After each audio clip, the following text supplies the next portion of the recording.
for a second there. Are there any questions about e-commerce before we go into? I noticed, I've read about this before, that getting the models for all of these clothes that are up there, it's a different way of modeling. So you have to creating a new sort of mini industry for models and Sure. stylists and whatever. You want to talk a little bit about that? Sure, absolutely. We were lucky enough to have, and I fought for this at Mark, to actually have a studio built within our building so that we could run up and shoot product if we needed to as it came. But it is, we went through an agency, and obviously working more in this less glamorous, it's not a fashion show, so sort of it's an artistic decision. When it's a fashion show, it's much more of a catalog or a retail, more of a mundane decision when you're hiring models for e-commerce. At Mark, we really wanted them to look like they did on the runway. So we would have hair and makeup artists come in and really try to recreate the look on the runway. But generally speaking, you will sell the items better if the models have a more relatable look and feel and are more experienced. It's also a number of different photos. There's probably, to sell a product, you need a minimum of 4 to 5 photos, where again, a runway show you're generally going to have a front and back, and that's it. And it's an expense too. I mean, managing those models, again, for us it was more of an agency piece, but you also have to optimize and make sure that your time is efficient. You may get 2 samples in that you'd love to get shot and get right up on your site so you can start selling them, but you may want to wait until you have 10 samples because you're going to have to pay a model for 3 hours, and you don't want to have her come for 3 hours and just shoot 2 things on her, so him or her. So there is quite a bit of a process there, and again, that or you hire.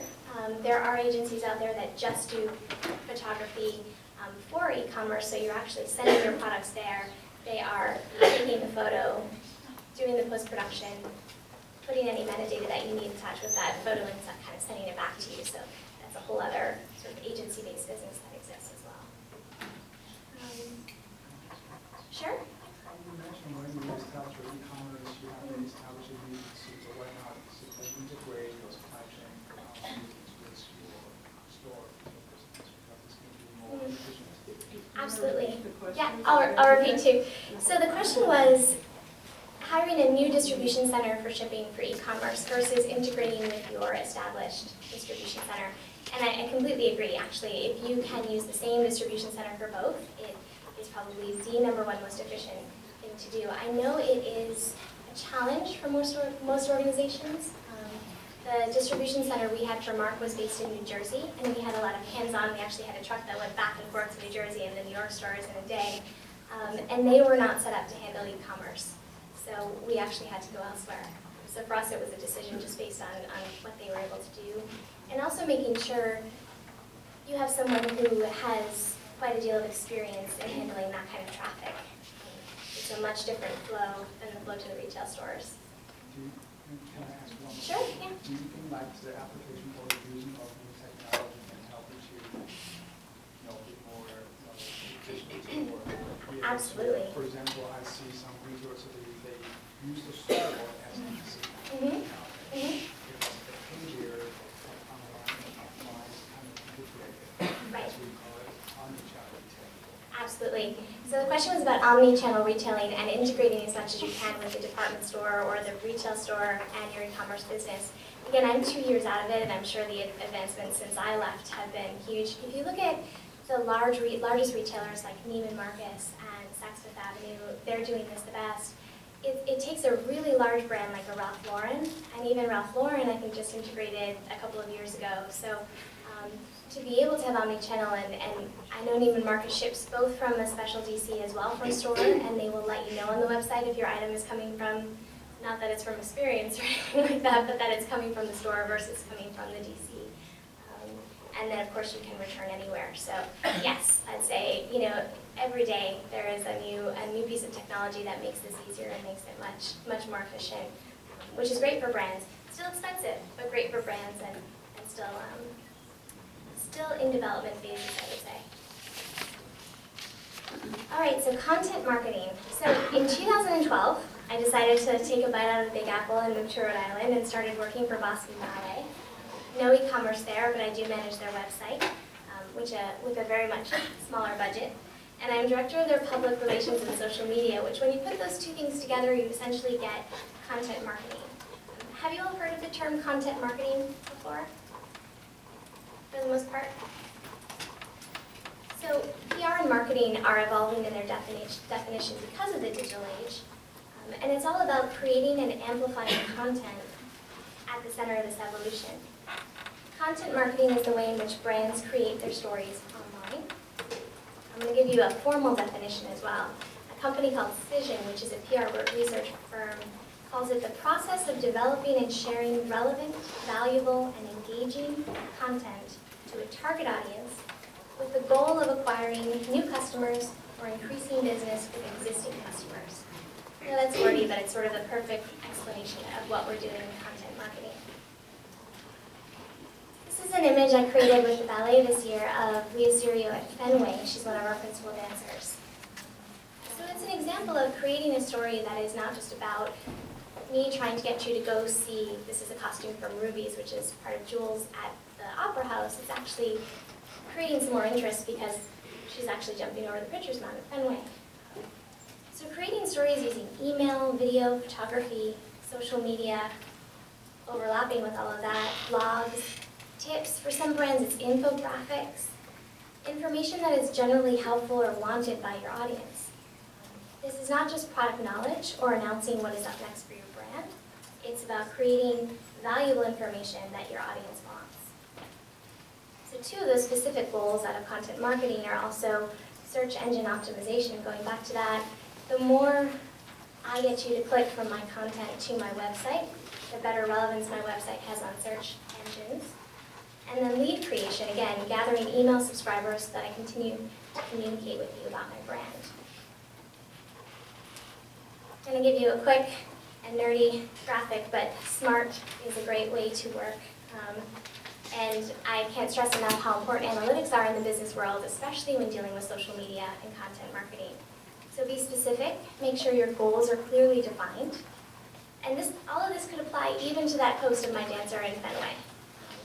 Determine what metrics you will track. For example, am I trying to track new Facebook likes, acquiring audience's information, engaging with my audience, so encouraging conversation and comments, or driving profitable actions like ticket sales.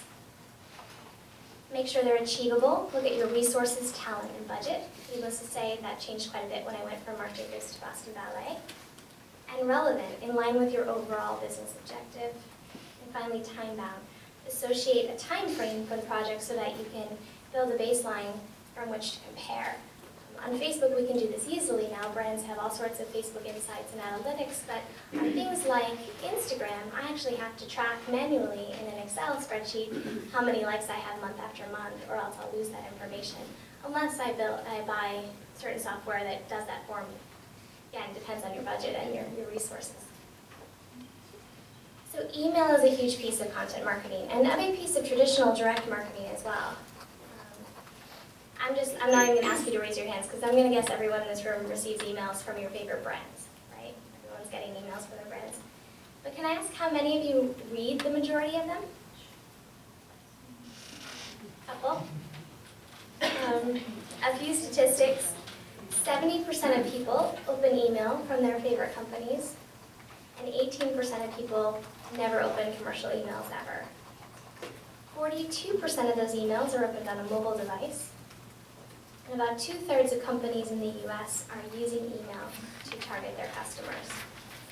So as email users, really one of our primary roles is filtering through these. So what is going to prompt me to open an email from Marc Jacobs versus just sort of scrolling through it? And then of course Gmail is doing some of that filtering for us. So how do we get heard through all the email noise that is out there? So just a few best practices.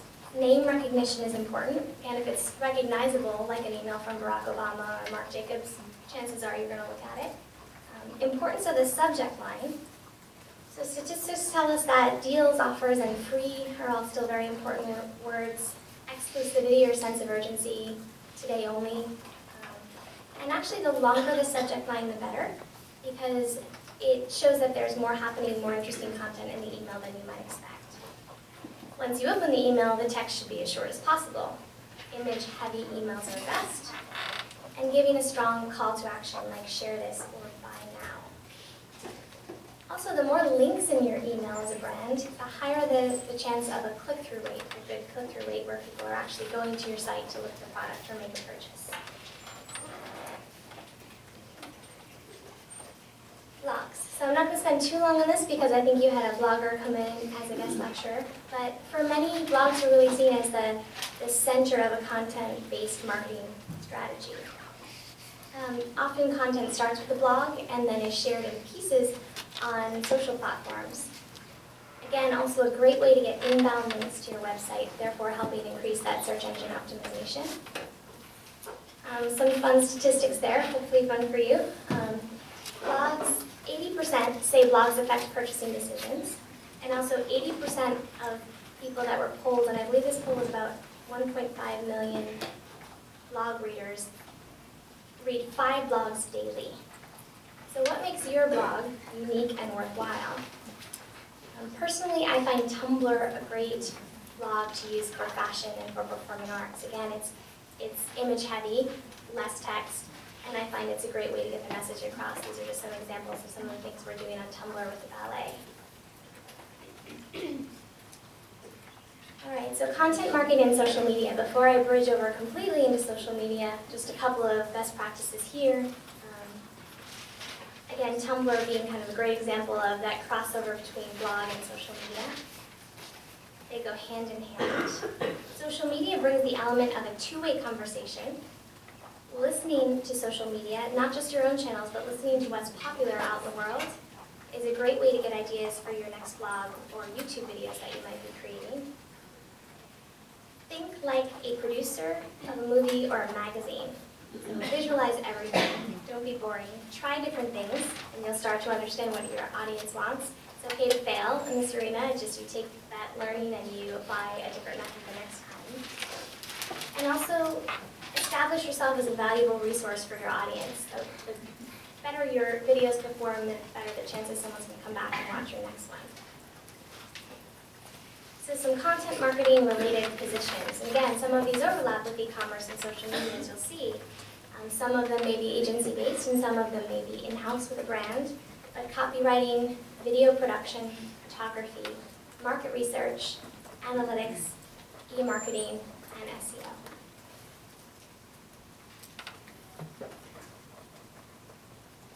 All right, you ready for social media? In most companies,